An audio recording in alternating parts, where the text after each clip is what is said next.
The theater was quiet in the early morning, long before the cameras turned on. The stage lights were dim, glowing softly like a sunrise that had not fully arrived. Rows of empty seats stretched into the shadows.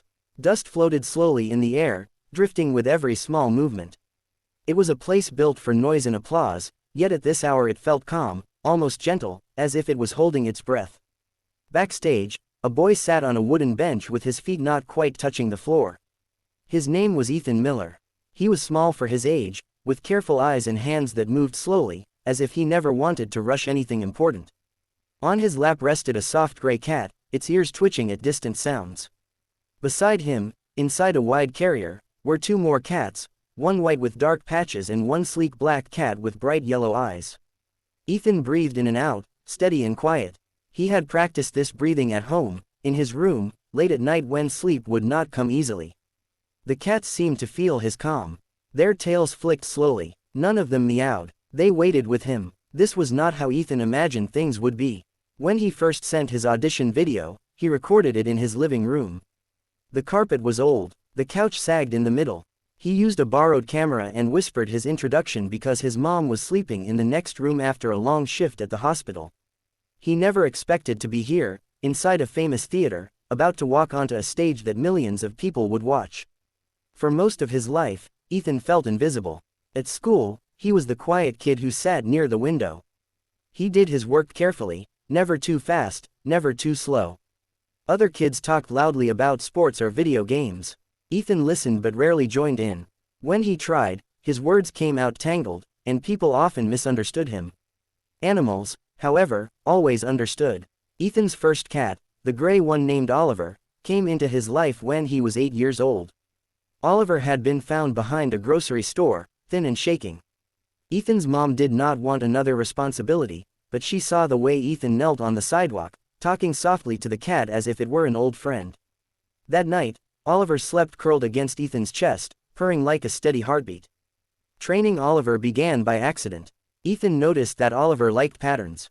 If Ethan tapped the floor twice, Oliver would sit. If Ethan raised his hand slowly, Oliver would lift a paw. Ethan did not think of it as training at first. It felt more like a quiet conversation without words. Later came Luna, the white and patched cat, and then Shadow, the black one. Each had been unwanted. Each had learned to trust Ethan in the same patient way. He never yelled. He never forced them. He waited. Over time, the cats learned more than simple tricks. They learned routines. They learned timing. They learned to move together. At school, Ethan still struggled. Teachers said he had potential but lacked confidence. Kids laughed when they heard he trained cats. Dogs made sense to them. Cats did not. Cats don't listen, they said. Cats don't care. Ethan knew better. Now, backstage, a production assistant finally approached. "You're up soon," she said gently. Ethan nodded. He stood, lifting Oliver into his arms and adjusting the carriers. His heart beat faster, but his hands remained steady. He whispered to the cats, not words of command, but words of comfort. The curtain trembled slightly as the audience settled. The lights brightened. The hum of voices grew louder, then faded as the host stepped forward to introduce the next act. Ethan walked onto the stage slowly. The cats followed in a way that made some people lean forward without realizing it. Oliver padded at his side. Luna hopped lightly onto a small platform. Shadow moved with smooth confidence, his tail held low but relaxed.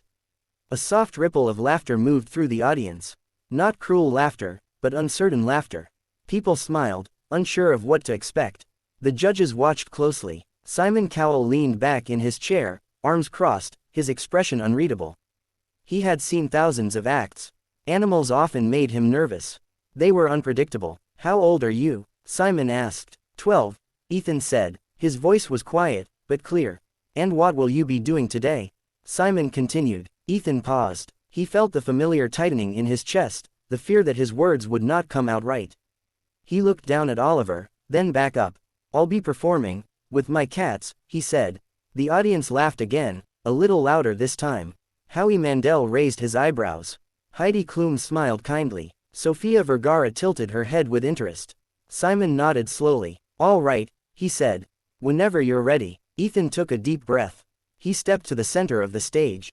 The music began softly, a slow instrumental piece that rose and fell like a gentle tide. At first, nothing happened. Ethan stood still. The cats waited. Then, with a small movement of his hand, everything changed. Oliver sat upright and raised one paw. Luna spun once on her platform, perfectly balanced. Shadow walked forward and stopped, sitting exactly at Ethan's feet. The audience grew quiet. Ethan moved again, slower this time. The cats followed a pattern that felt almost like a dance. Luna leapt from one platform to another, pausing at the edge before each jump. Oliver rolled gently, then stood, his eyes never leaving Ethan. Shadow weaved between small poles, his movements smooth and controlled. There were no whips, no loud commands, no treats thrown across the stage. Just small gestures, soft cues, and trust. As the routine continued, the mood in the theater shifted. People leaned forward, phones were lowered, smiles faded into looks of genuine focus. Simon's arms slowly uncrossed. Halfway through the act, something unexpected happened. Shadow hesitated. For a moment, he froze, his ears flattening slightly. A sudden noise from the audience, a dropped object, a sharp echo, had broken his concentration. A collective breath was held.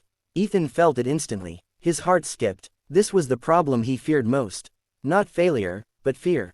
He knelt down, ignoring the routine, ignoring the music. "It's okay," he whispered. He reached out, not to command, but to reassure. Shadow stepped forward, pressing his head gently into Ethan's hand. The music softened, as if giving them space. Then, without being asked, Shadow completed the movement he had paused on. Luna followed. Oliver joined in. The audience did not cheer. They stayed silent, watching something more fragile than a trick. They were watching trust being repaired in real time.